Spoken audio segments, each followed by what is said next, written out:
Hey, what's going on? My name is Alex with DJ Cut Entertainment, and today I want to discuss how to build your timeline for your wedding reception coming up.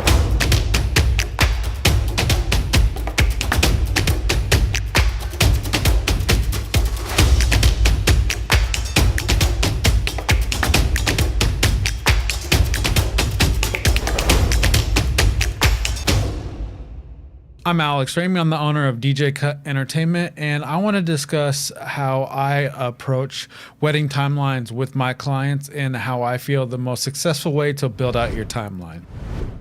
So the first place I like to start is the very end of the reception. A lot of venues, unless you're having a backyard party, have a certain cutoff time. They have a time where the alcohol needs to be cut off. Then they have a time where the music needs to be cut off and people need to start heading out of the venue. And then also sometimes they have a cutoff time where the catering company and all the vendors need to be out by. So that's one thing you need to consider when building in your timeline. So you need to think about how long do you want the dance party. So you take the time that the music needs to be cut off and you work backwards and you figure out how long of a dance party you need. I usually tell my clients about 45 minutes to about an hour and a half is a pretty good dance party for a wedding reception. So working in the spirit of going backwards from there, we have special dances and the cutting of the cake. And these usually take about 10 minutes to about 25 minutes, depending on what we got going on and how many different dances that we're doing. From there, working backwards, we have speeches.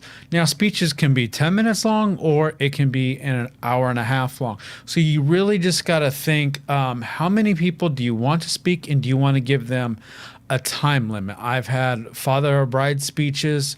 This is his moment to shine, and he took this time for 45 minutes to do his speech. So know who's speaking and either set time limits or get an idea at your rehearsal who wants to speak and how long they want to speak for. Now, when it comes to dinner, this can usually be about 45 minutes to an hour and a half. It really depends on the number of guests that will be at your wedding and if you're going to do buffet style or sit down family style. Family style takes about twice as long because you have to bring out a couple different appetizers. Then you have the main course, then you have dessert.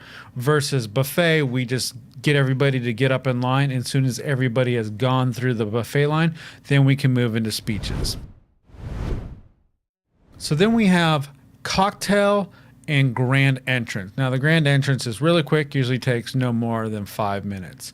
Now cocktail, I like to have this be my buffer time. And what I mean by this is it's a flexible time that can either be extended or moved up. And the way cocktail hour works is after the ceremony is done, the bride and groom need to go sign the marriage license, finish the family pictures, and I tell them to take this time to have some alone time up in the bridal suites because this is the only alone time you'll get throughout the whole day. So I like to use this as the flexible time, but it's usually anywhere between 30 minutes to an hour on average.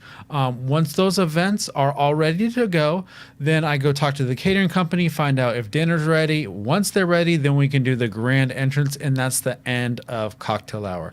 Now, don't get this confused. You don't need to have alcoholic beverages for a cocktail hour. It's just the buffer time after the ceremony till the grand entrance. It can be anywhere from 20 minutes to an hour long. It just depends on what kind of ceremony you are having. Religious ceremonies take a little bit longer, but we usually start our background music 30 minutes before the bride walks down the aisle.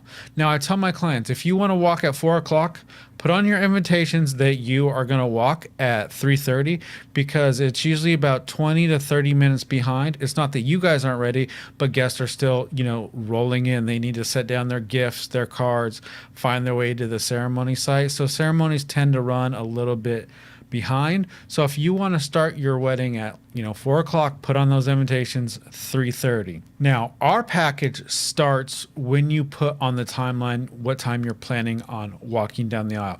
We'll begin the background music 30 minutes beforehand, but this gives us a timeline for your package. Now, I feel this is the best approach to try to work backwards, and so that way you're not getting to the end of your timeline and stuff is starting to get crunched together.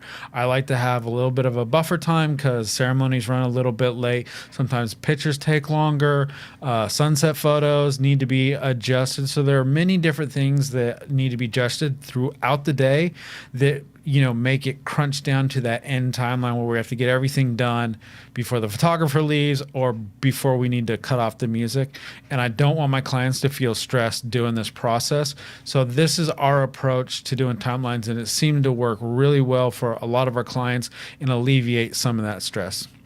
Thank you guys for watching this video. My name is Alex with DJ Cut Entertainment. If you would like to set up a meeting with us, click the link below. Thank you guys.